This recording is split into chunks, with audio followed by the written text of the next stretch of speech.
Media మిత్రులకి ముందుగా నా నమస్కారం. ఇక్కడ జరిగినటువంటి సంఘటన మీడియా హౌస్ పైన ఒక మాబ్ అటాక్ లాగా చేయటం అనేదాన్ని ప్రభుత్వం తీవ్రంగా ఖండిస్తూ ఉంది. మీడియా హౌసెస్ ద్వారా చెప్పేటువంటి విషయాలు కానీ జరిగేటువంటి చర్చలు కానీ అవన్నీ ప్రజాస్వామ్యయుతంగా జరగాలని ప్రభుత్వం భావిస్తూ ఉంది.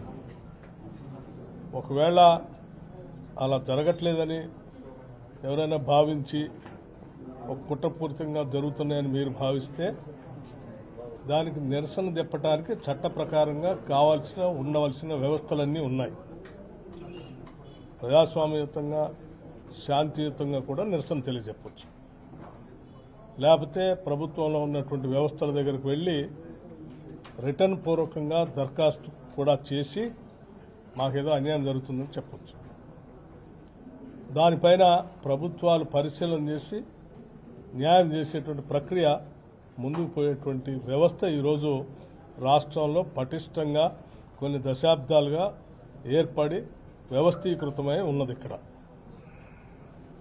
ఎంతో శాంతియుతంగా అభివృద్ధికి ఒక ఆనవాళంగా దేశమంతా హైదరాబాద్కి వెళ్ళి చూస్తున్నటువంటి ఈ పరిస్థితుల్లో పెట్టుబడులు పెద్ద ఎత్తున రావాలని, తద్వారా హైదరాబాద్ నగరంతో పాటు రాష్ట్రం అభివృద్ధి చెందాలని ఓ పక్కన ప్రభుత్వం పెద్ద ఎత్తున ప్రయత్నం చేస్తూ ఉంటే, అటువంటి ప్రయత్నానికి ఇక్కడ శాంతి భద్రతలు విఘాతం కలిగిస్తూ రాష్ట్ర అభివృద్ధికి, హైదరాబాద్ నగర అభివృద్ధికి ఆటంకం కలిగేలాగా ఇటువంటి ఆకతాయి పనులు కానీ లేకపోతే దుశ్చర్యలు కానీ ఇటువంటి ఆర్గనైజ్డ్ దాడులు కానీ ఇది రాష్ట్రానికి, ప్రజాస్వామ్యానికి, ఈ రాష్ట్ర అభివృద్ధికి ఆటంకం కలిగించేటువంటి విధానం.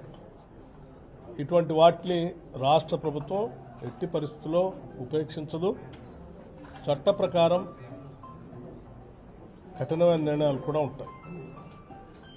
శాంతి భద్రతలు కాపాడే ప్రక్రియలో భాగంగా రాష్ట్ర ప్రభుత్వం ఈ రాష్ట్ర అభివృద్ధిని కాంక్షిస్తూ రాష్ట్ర శ్రేయస్సు దృష్ట్యా ఈ రాష్ట్రంలో ఉన్న ప్రజల యొక్క ధన మాన ప్రాణాలను కాపాడటమే ప్రభుత్వం యొక్క ప్రధాన కర్తవ్యంగా ఉంటుంది. ఈ ప్రక్రియకి అడ్డుపడి ఒక ఆర్గనైజ్డ్ క్రైమ్ చేయాలనుకున్నటువంటి వాళ్ళని చట్ట ప్రకారం తీసుకోవాల్సిన చర్యలన్నీ కూడా తీసుకుంటుంది. ఇక్కడ జరిగినటువంటి దాడిని ప్రత్యక్షంగా చూడటం జరిగింది. జరిగినటువంటి సంఘటనకు సంబంధించిన వివరాలని పూర్తిగా వాళ్ళు వివరించారు. జరిగిన సంఘటనకు సంబంధించినటువంటి ఆధారాలు కూడా అలాగే ఎక్కడెక్కడే పడి ఉన్నాయి. దీనికి సంబంధించి పోలీస్, హైదరాబాద్ నగర సంబంధించినటువంటి పోలీస్ పూర్తిగా సమాచారాన్ని సేకరించి బాధ్యులైనటువంటి వారి అందరిపైన కూడా కఠినంగా చర్యలు తీసుకుంటారు. నమస్కారం.